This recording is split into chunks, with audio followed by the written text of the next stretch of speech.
will be changing with what we're doing, or we've learned some things. So just stay tuned. Check your Facebook group, check your email, listen to the announcements here at Meetup, and make sure we're all on the same page. So last week, we started a new series called Fuel. All right, and who remembers we kind of landed on probably what is known as the greatest team ever. All right, which team was it?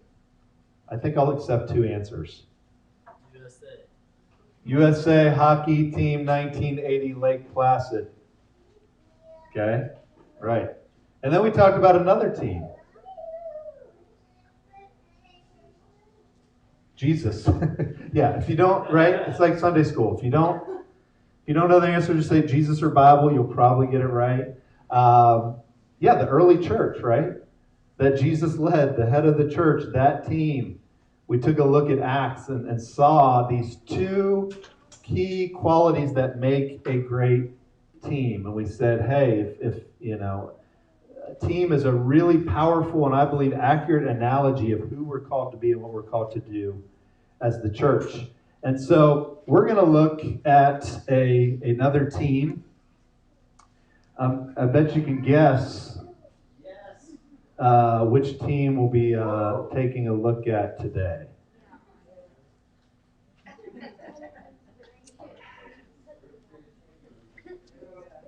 I think we mentioned them last week.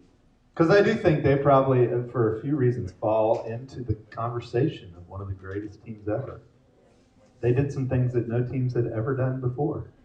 But before we jump into that, let's watch a clip to learn about this team. Here they are, one strike away, one out away. 3-2. Yes! The Washington Nationals are world champions for the first time in franchise history.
Start tearing up, man.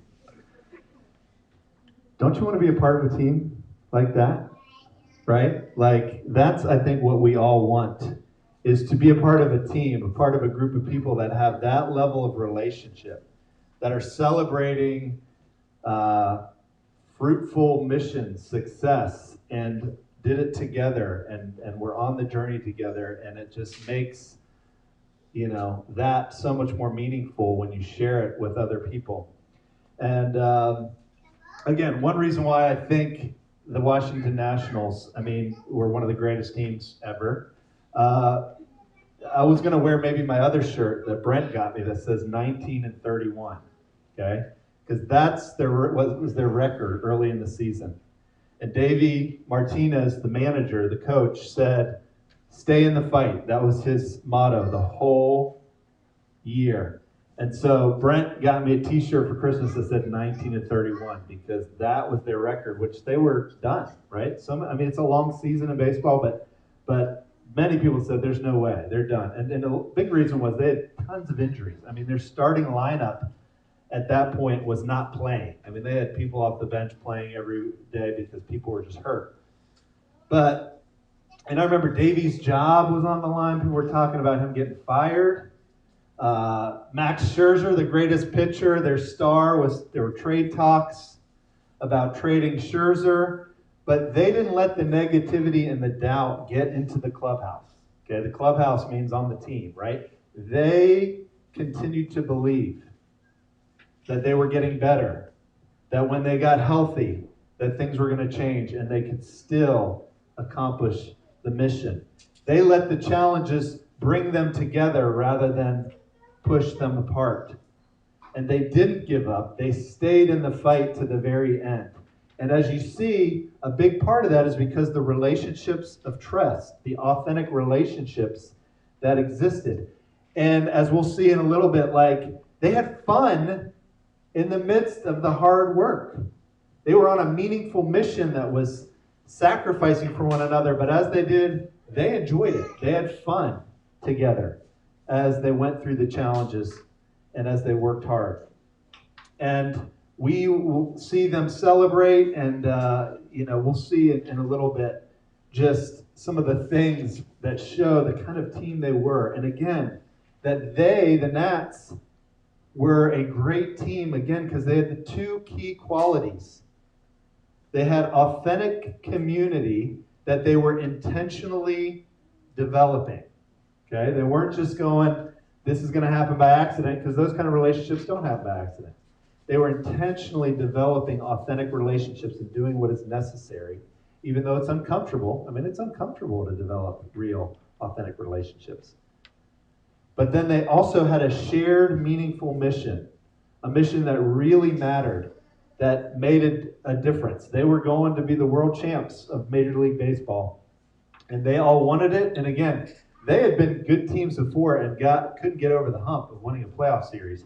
So they had lots of reasons to doubt, but they didn't doubt. They were on this mission together, and they were developing real relationships. Because of those two things, they were a great team, and they were a successful team, and they were a fruitful team that accomplished a mission. Now, as we said last week, there's a great cost. If you're going to pursue mission and relationships, it's uncomfortable. It's inconvenient. It requires sacrifice. It requires serving. It requires submitting one to another. It requires even suffering, as Brent said at times. And we don't like that, okay? So then we tend to avoid being on a meaningful mission, because every meaningful mission requires that. And so it's clear why we do that. And so we have to push past that tendency to be comfortable and for things to just be convenient and for things to be in our control, because fullness of life does not come from what we think it comes from. The American dream does not provide full life. It's surrender, it's sacrifice, it's serving that leads to fullness of life. So, why are we talking about teams? Like, why are we talking about the USA hockey team? Why are we talking about the Washington Nationals? Again, because I think church, a great metaphor, church is a team. And I want us to look a little more closely at that analogy today. And first, I want to look at, again, another one of our values. This series is actually going to bring a lot of our values to the surface, which is great. Things that we believe that are very important in who we are and what we do and why. One of our values is church is who we are. Okay? Church is who we are. It's not where we go or what we do. It's a group of people we belong to. And that's a value because, again, our values kind of tend to keep us on track from where we may tend to go. And it's very easy for us to start thinking about church as a building we go to, as a program we attend, as something we do rather than who we are. And I think words are powerful. It's why you'll hear us not say we go to church. I don't say that. I don't say we do church. I say, we are a part of a church, and it's a church family. It's a group of people. And we use the words because I think our words start to shape our perspective of things, and then our perspective of things affect our behavior and our actions. And then we start treating church like a building or a program, and then we don't accomplish the mission, and we suffer, and other people suffer. And so I think it's very important, and that's why this is one of our values. So I want to take a look at this analogy today. And I want to first preface this by saying this may feel a little critical of the church, of ourselves. But, and I don't know, may even feel a little harsh at times. But I'm talking to me, I'm talking to us, I'm not talking about, this church, that church, whatever. I'm a big fan of talking about reality and not talking about things just because it's uncomfortable. To me, if the mission is at stake, it's so critical, we can't afford to just kind of pretend maybe if we're not being and doing who we're called to do. There's too much at stake. And so I want to talk authentically and honestly about it, and just, it may feel like I'm, preaching at you. I'm not, I don't want it to feel that way, but I just want to talk about it, but talk in reality about it. And I want to give an analogy of kind of church and how many times, especially in North American Christianity, we can tend to see the church and therefore engage it in that way versus, biblically who we're called to be and what we're called to do. And so the analogy that I want to share is one of church being a store versus church being a team. And my hope is just, I know for me, just even studying this and just over the years, this has been a passion of mine, just looking deeply, and I think this is something we're needing to do in so many areas of our life right now, and being honest with ourselves and seeing how do we view the church, what is our perspective, and therefore our behavior and engagement with it. So a store, right, is a place you go to get things, right? Goods or services. And I think, it's where customers go to get something to consume it. And I think it's easy for us as human beings, especially in this country, in this culture, where many times we're defined as consumers, and so much of that's who we are and what we've been taught, for us to treat the church in that way.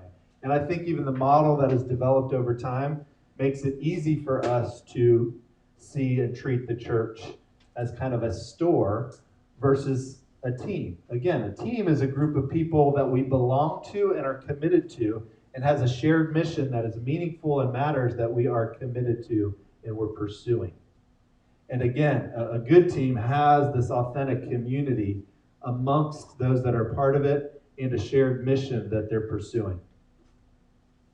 And I think, if you think about any kind of store that you go to, it's very easy for us to treat the church that way. It's a place that we go.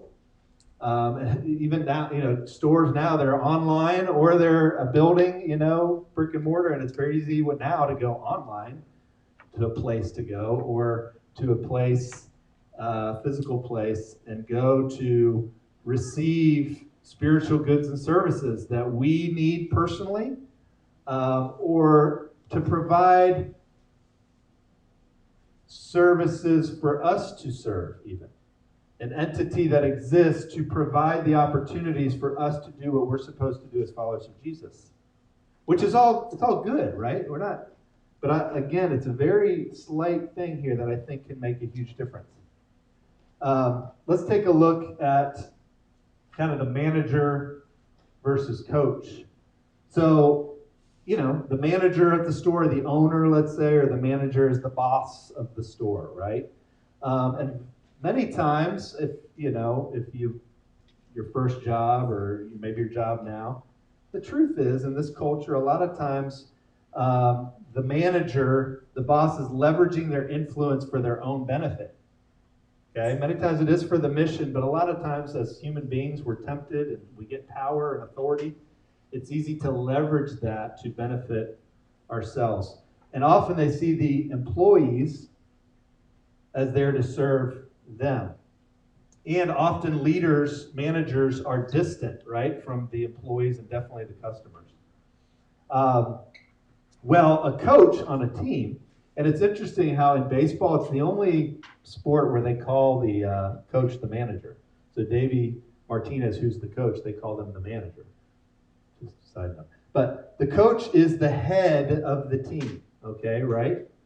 And I believe for a great team, we're talking about good teams here, the coach leads his team by example, by serving them. Again, it's not, the players aren't there to serve them. They're there to serve and equip and empower and help the players get better so the team gets better.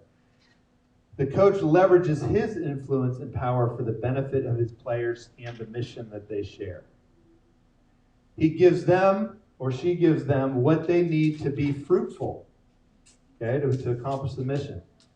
A good coach understands his players. Okay, Davey Martinez was a player in the Major League Baseball. I think that's what makes him a great coach.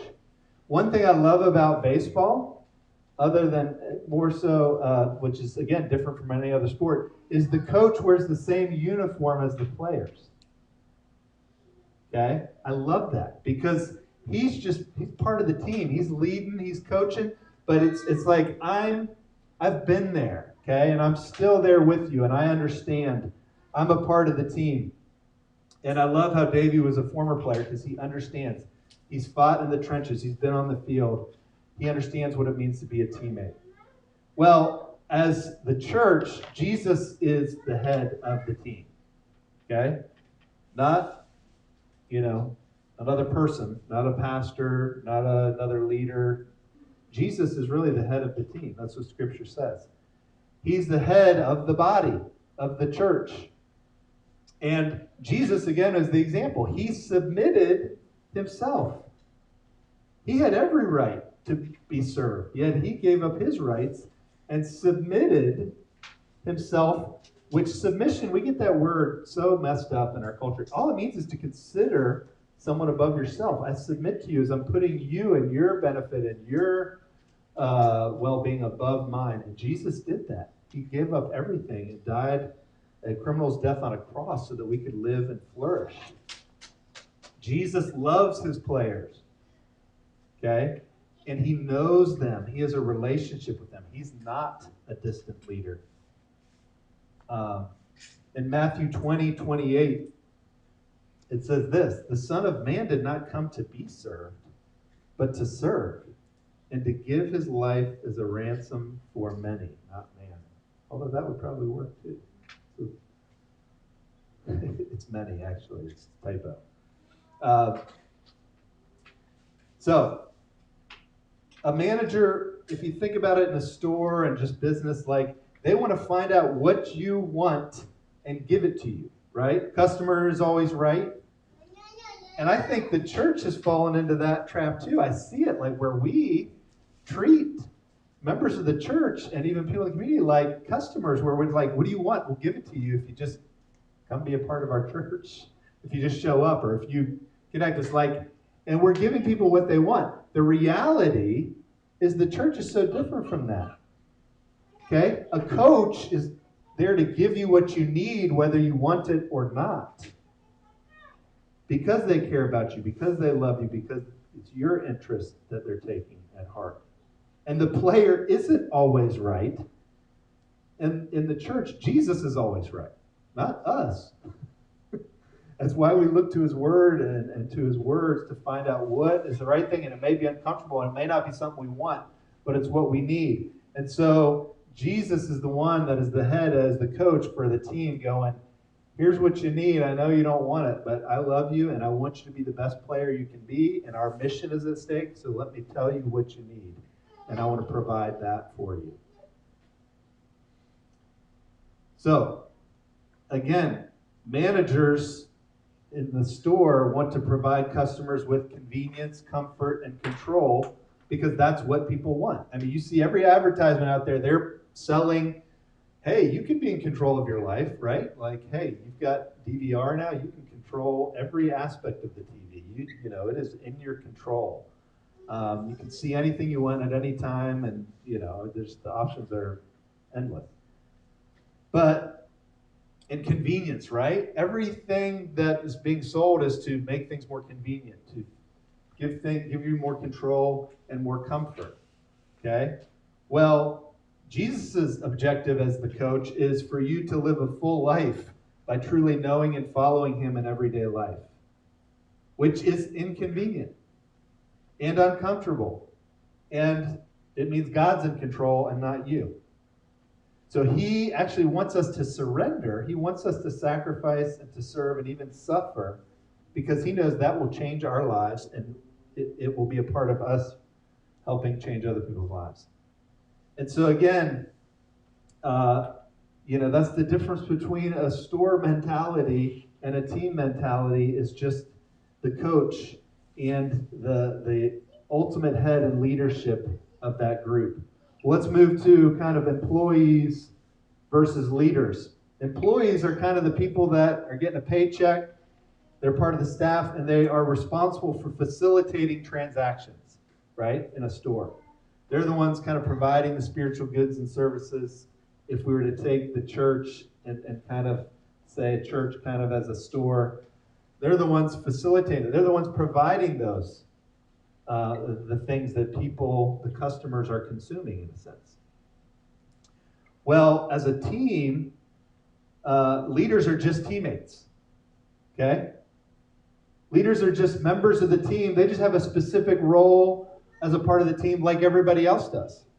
And they're no more spiritual or special than anyone else because of their role or their position or their title. They just have a specific responsibility, just like everybody that's a part of the church has a specific role and responsibility that is critical to the group and to the mission that we're called to. Another value of ours is leaders serve. They leverage their influence for the benefit of others. Influence comes from trust, not titles. They lead with humility by example. And so, in a sense, the leaders that are part of a team, and I kind of see that as maybe the people that are stepping up and saying, hey, I've got influence. I want to be a leader on this team, and I want to use my influence to better my teammates. I want to use my influence for us to be more effective as a team. If you think about it, as followers of Jesus, again, we're called to do certain things, right? I remember kind of the book that came out several years ago, the Purpose-Driven Church that Rick Warren did, which is awesome, right? But he said, here's the things that we're called to do. We're called to worship. We're called to fellowship. We're called to disciple. We're called to ministry. And we're called to mission. Those were the 5 purposes. And that's true, right? That's what we need to be a part of as a part of our lives. But again, we can treat the church like a store. We can go, hey, I'm going to connect with this thing that is going to provide me the opportunities to do the 5 things that I'm called to do as a follower of Jesus. And that's awesome. I do think, the church should facilitate that, but the church, I believe, is all of us. And we're all equipping and empowering one another and facilitating those opportunities. Here's why this is important. Because I don't know that the church as we know it in North America is going to be around forever. Okay? So when the entity ceases to exist that provides first for maybe our growth and to be fed, but even just to be on mission and to minister and to fellowship and to disciple and to worship, what are we going to do if the thing that provides that for us ceases to exist? Are we going to keep doing those things? It is our responsibility now for those things to be a part of our life. And so often we can become so dependent on a thing, an entity, to provide that rather than making that a part of our everyday lives that we are taking responsibility for. And so we don't have to wait for the North American church and, whatever happens, for it to cease to exist for us to take responsibility for that. We need to take responsibility as leaders, as teammates, as part of the church, to make those things as a part of our everyday life. We're responsible for our growth, but we also need not this thing, but we need our teammates, not the institution, to provide these things for each other. And so, again, that's kind of gives us a difference between, where leaders, and many times when we treat it like a store, there's the few that are providing and everyone else is consuming. And that's how we see it, and that's how we treat it sometimes. And again, I get it. That's what we learned. That's what it was. It was hard to do anything else. But I think it's important for us now to see the church differently and to see whether it's staff, or the pastor or whatever, not as the ones facilitating the transactions or providing the good services and everybody else receiving it, but we are all teammates. We are all responsible for empowering and equipping each other to be on mission together in our everyday lives. Well, let's look at customers versus players.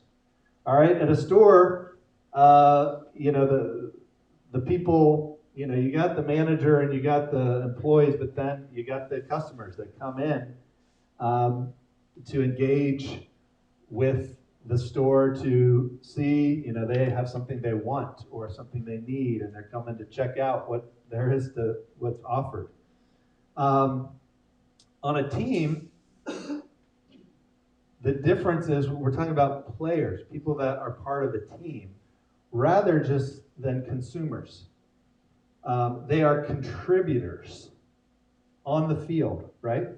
A player is now contributing towards the mission, where a customer, really isn't. I mean, they're buying something which helps the mission of the store, if it's to make money or to accomplish some goals. But there's a difference between consuming and contributing. And for a team, this is the key, I think, that we see that as a part of the church, we're a part of a team, and that means you are a player, not a customer. Now, for teams, especially like the Washington Nationals, it's very easy to be a customer, right? To be a fan.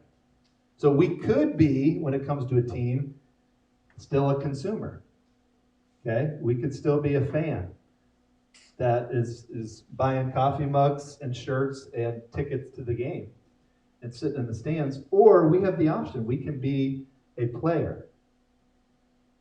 And I was thinking about that, and if you think about it, I think this is so good. As a fan, I feel like I'm a part of the team. Isn't that weird? Because I'm not. I use the word we, we won. Like, I'm not a part of the team. I don't contribute on the field. But don't we feel like we are? And I feel like the same with the church. Many times we're consuming, but we feel like we're contributing. And we have to take a hard look at ourselves and go, am I a player or am I a fan? Because when I'm a fan, am I friends? Do I have authentic relationship and friends with the team? Sometimes I feel like it when I, go to training camp or I listen to Sports Talk Radio. I feel like, they're my friends. Am I really? No, I don't know them. They don't know me. But we can have a false sense of that.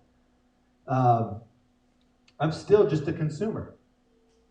Am I impacting the mission on the field when I buy a t-shirt or I go to the game? I feel like I am, right? Do you guys, there's so much superstition in sports. Like sometimes I feel like the game, it's up to me and how I watch the game and what I do and whether, it's silly, but sometimes we feel like we're actually contributing to the mission on the field by being a fan. Again, we're deceived in some way as consuming, thinking we're contributing.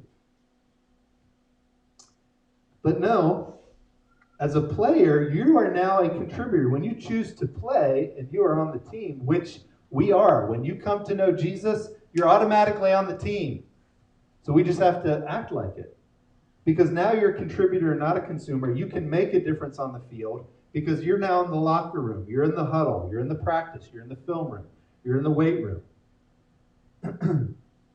You now have an opportunity to make a difference and be a part of this amazing group of people, build authentic relationships, have a shared mission that really matters because you're a player. And I think there's even another level, a playmaker, right? The people on the team that are like, I'm working hard, I'm making plays on the field, I'm leading by example and building relationships with my teammates. I'm influencing them to be more effective so that our mission is more effective overall. Well, we as a part of the church, the truth is we are players. We are not customers. Another value of ours is everyone plays. We have different gifts, but we are all called to love and lead others. It's not the role of a few, it's everyone's. Everyone is critical and integral to the mission. Again, using the baseball analogy, which it just works so well, in my opinion. If you're not familiar with baseball, right, one team is up to bat, which is kind of offense, okay? And the other team is in the field, and there's different positions in the field, right? Pitcher, shortstop, left outfield, first base, there's catcher. I think the church and who we're called to be is a lot like that. We're all called to bat. Okay, this is the National League, all right? National League, the pitcher even has to bat. Okay, American League, they don't. I'm a fan of the National League. I like when pitchers have to hit. Everybody, nobody's exempt from loving and leading people to Jesus. Doesn't matter what your gifts are. We're all called in our everyday life to be the light and the salt. And as a part of everyday normal relationships, it doesn't have to be weird. It doesn't have to be it's a part of it's the purpose of our life, ultimately. Nobody's exempt. Nobody does, I'm not going to bat. Okay, I'm not really great at it. No, you got to bat. That's your role. But we also all have different gifts and roles in the church. And that's kind of like in the field. And we all play in the field. And it's like, hey, you know what? Your gifts, whatever, you're shortstop. Your gifts, you're pitcher. You're right field. You're catcher. And that's where we all are unique and different and all have different gifts and experiences and passions to where it's a beautiful thing. It's like we're all doing the same thing, but we all have different roles. We're very different and diverse, yet we're one. And we all are accomplishing the mission, and we all have a relationship together, even though we're different. It's the most beautiful thing. And that's what God calls us to be as teammates, as a part of the team. Ephesians 4:15 is just one of the most powerful verses, I think, that touches on this. It says this: instead, speaking the truth in love, we will grow to become in every respect the mature body of him who is the head, that is Christ. Okay? Again, there's that picture of the head and the body, coach and a team. From him, the whole body, joined and held together by every supporting ligament.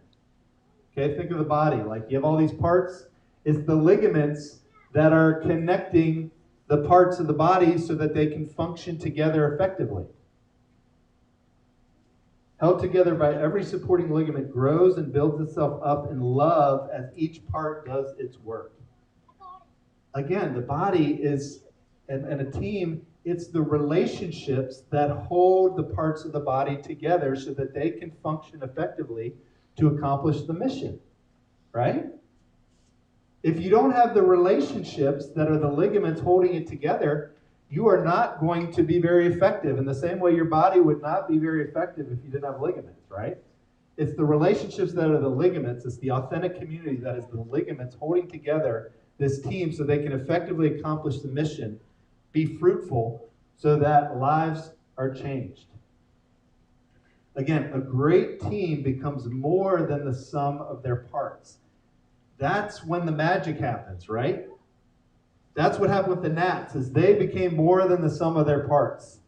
They connected. They had community. They had shared mission. And they had what they call in sports chemistry. They had synergy. And it really is like this supernatural thing, this miraculous thing that happens. That is what God calls us to. If we would all do our part and all be in community together and on mission together, miraculous things can happen in our lives and through our lives. Max Scherzer, again, who was, love him, right? Just who he is, his attitude. He's the star pitcher, and actually the Nats have many star pitchers, but he is the guy that starts the first game every season. He's the workhorse. He just gives everything he has. And right after that celebration, he got interviewed, and I think he speaks strongly to this point. Let's watch that. It was the next guy up. Everybody gave it their all. Whoever was always going to produce, and we took it all the way, and we won the whole thing. You went 5 innings, you had base runners every inning. Right. How did you get through it just allowing 2 runs? Just stay tough.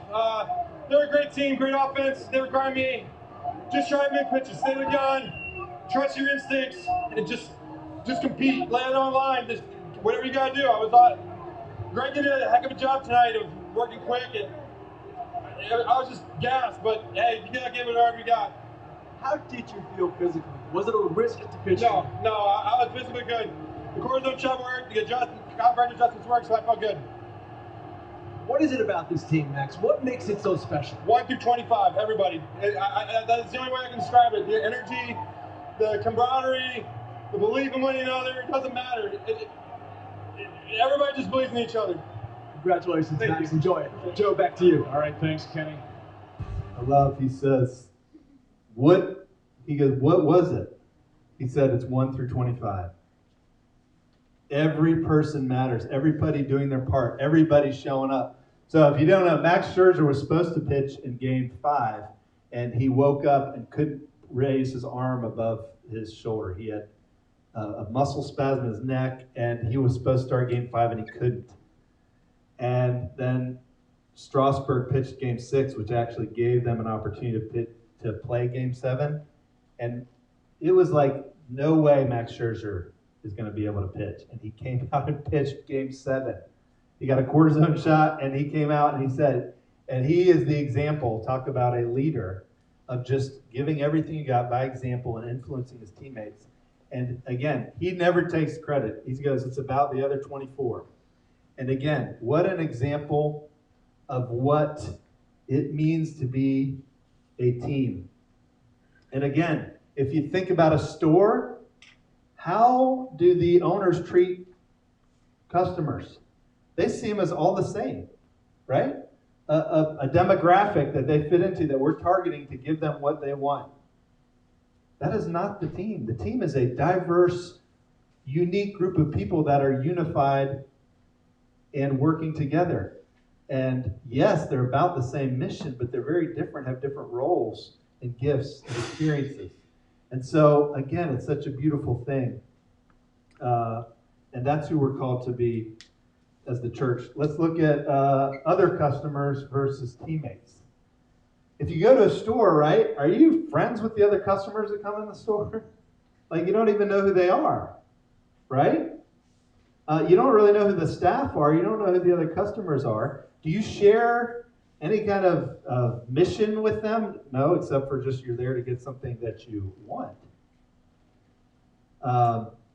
For a team, it's teammates. It's not other customers. These are your teammates. These are your brothers and sisters. These are the people that you are working hard with every day and committed to each other and committed to the mission together.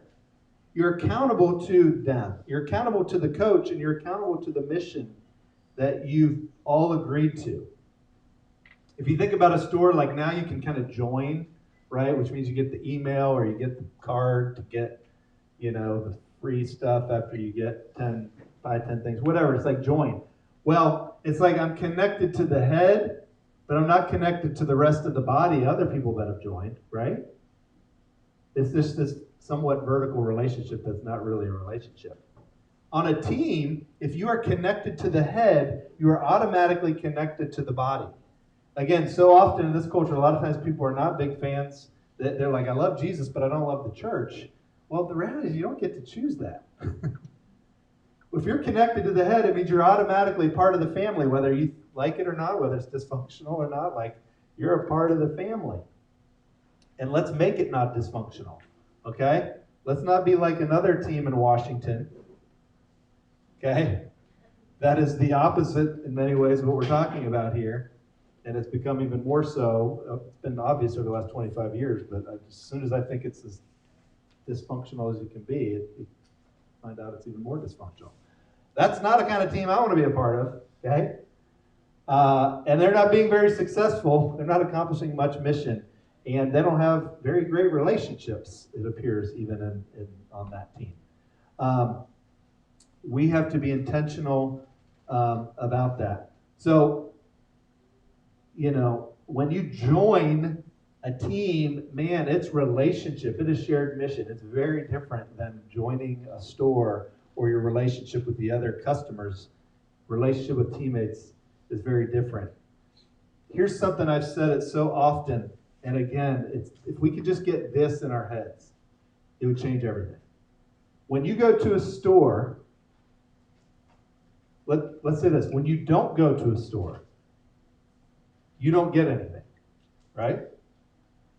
You are missing out on getting something in a sense if you don't go to the store. The staff and the other customers they don't even know that you didn't come, right? They're not missing anything. Now, when we don't go to the store, we know that we miss out on getting something, but we also know that, everybody else isn't missing out because I'm not there. Here's a huge difference. When you are part of a team, if you are not engaged, if you don't show up when the team gets together, you know that you miss out. I think we understand that part, right? Like if I'm not connected to the team, I'm missing out, okay? But what we don't think about, and this is so the key, because this is the difference between contributor and consumer. When we don't engage, when we don't show up, when we don't connect, you are missed, and other people miss out. Again, think about a team. If you've been on a team before, when somebody doesn't come to practice or come to a game, it affects the team, it affects the play on the field, it affects the mission. If we can just think of church as a team, it would change our behavior. It would change everything. How we view the church would change everything. And so this is why this is so important. If I don't engage, I'm affecting other people. We don't think that. We think it's affecting us. So it's very easy to not take those steps. But if we would see it as it affecting both teammates and the mission that we're trying to accomplish, I think we would make some different decisions. So we are teammates, not just customers. Hebrews 10:24 says this: "Let us consider how we may spur one another on toward love and good deeds, not giving up meeting together as some are in the habit of doing, but encouraging one another, and all the more as we see the day approaching." Again, the Nats, the kind of team that I would want to be a part of, I want to see, there's 2 short clips that to me just show the uniqueness of this team and why they're so great. The authentic community that they had that led to them winning the World Series. Let's watch these. His work this postseason. He struck out 11, walked 1, opponents hitting 176 against him. That's down the right field line into the corner. This ball is gone for a home run. Nationals on top. Howie Kendrick has made it 3-2. Off the pole and right.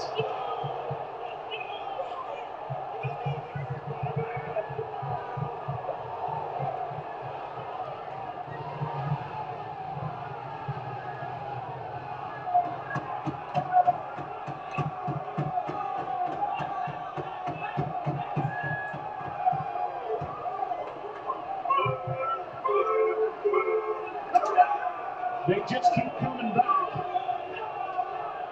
And Kendrick, the MVP of the NLCS after that Game 5. Go ahead and do the next one. Catch is made, 2 down. And now Kyle Tucker is going to pinch hit for Chirinos. Curveball, strike 3 called.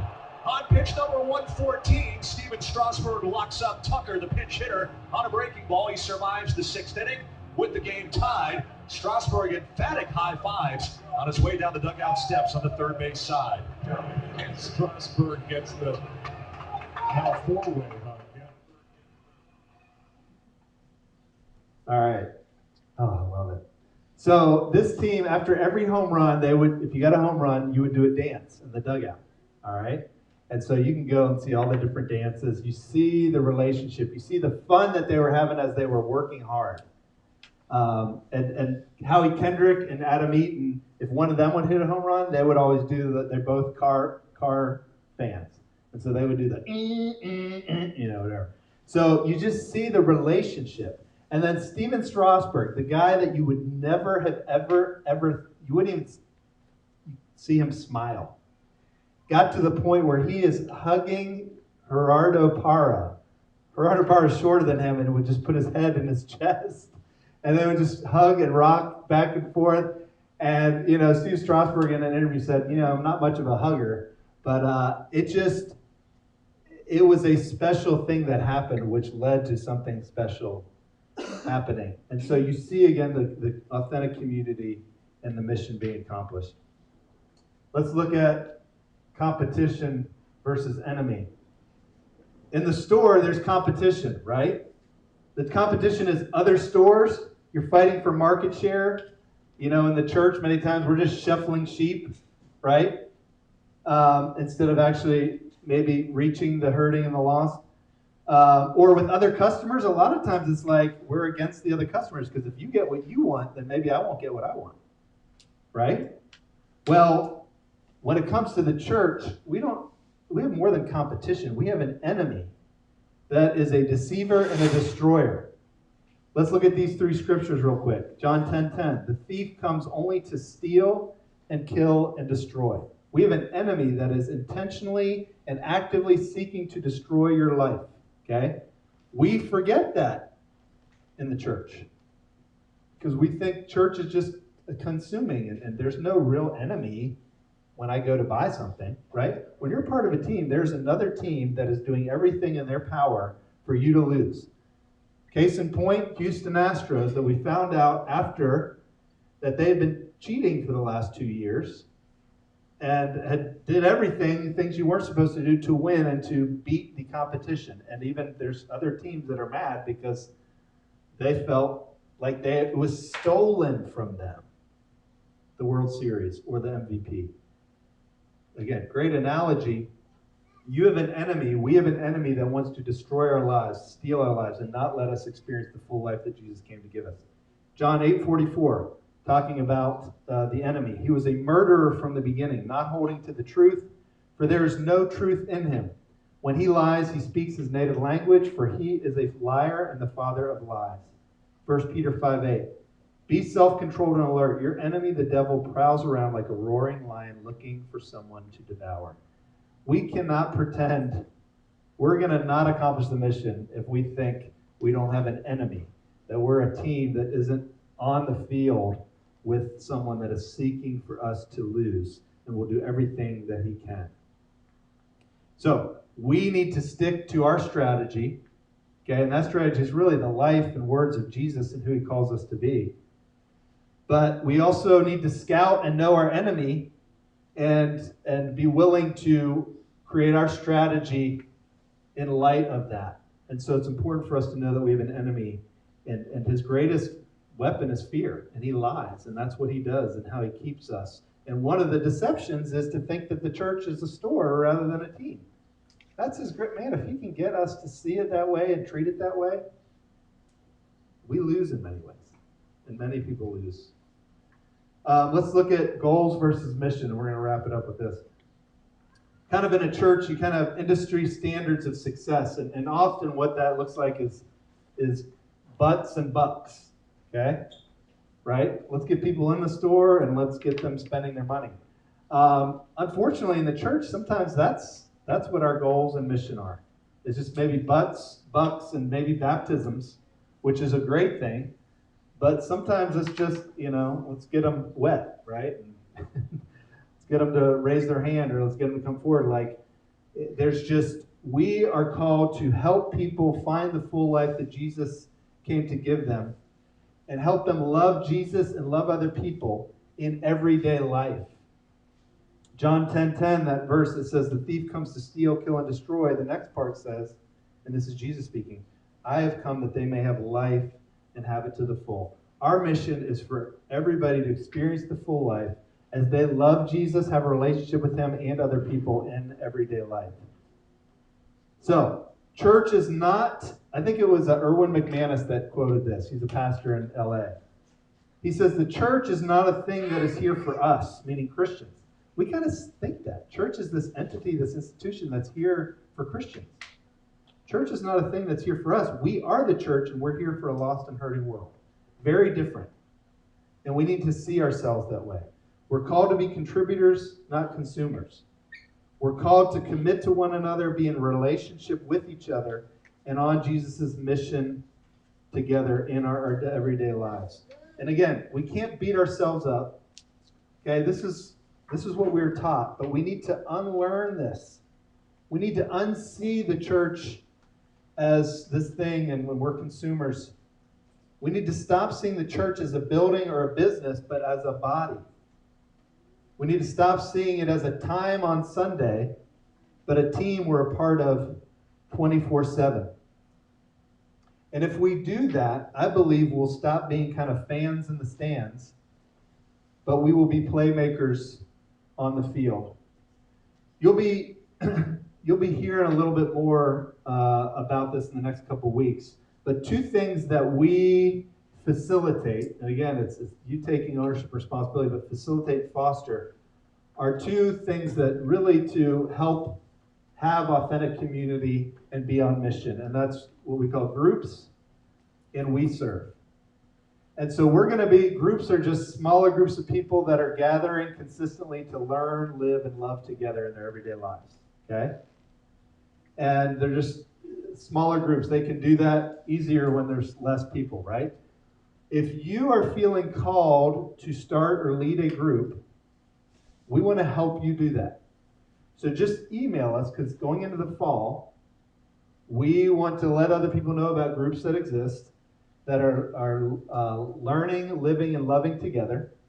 This could be what we call a lab, which is short term. It may be 4 weeks or 12 weeks, but it's about something specific, but still relationships and mission are part of it, but it kind of has an end date. You may have something like that you want to lead. Or you may have what we call a crew, which is kind of an ongoing long-term group where, there isn't necessarily about one thing, but it's more relationship focused and again, living, learning, and loving together. If you want to lead one of those, let us know. Because we want to know over the next few weeks, because we'll then invite people that need that, and we need it more than ever. It could be on Zoom, if that's what you're ready for and comfortable with. It can be in person. It's really what God is calling you to do. Headway is not about here's what we want to do and try and get you to do what we want to do. It's more about what is God calling you to do and how can we help you do what God's calling you to do. So groups, but then we serve. We're going to get ready. You'll hear about it next week. We serve is just where we get to serve. Oh, lost me. We get to serve. There's not a lot of people in here, so you can hear me. I could just talk about it. Hey. Where we serve those in need in our community together. And some people are going back to school and need backpacks and supplies. So we'll be working with our partner Tree of Life to provide backpacks full of supplies for kids going back to school over the next month. You'll start hearing about all the details next week. But groups and we serve are kind of the simple things that we do just to give you a tool to have authentic community and mission as a part of your life so that we can truly be the team that God calls us to be. So, excited as we continue to talk about this. Again, let's take steps. Let's unlearn some things. Let's re-see some things so that we can truly be and do who God has called us to be as his body, as the church, as his followers. Let's pray. God, we thank you so much for your love for us. We thank you for just the reminder of who you are and who you call us to be. Lord, we cannot do this in and of ourselves. Jesus, we need to abide in you. We need to stay close to you as our coach if we're going to be the players that you've called us to be, if we're going to be the team that you've called us to be. Thank you that you are the head of this church. You're leading us.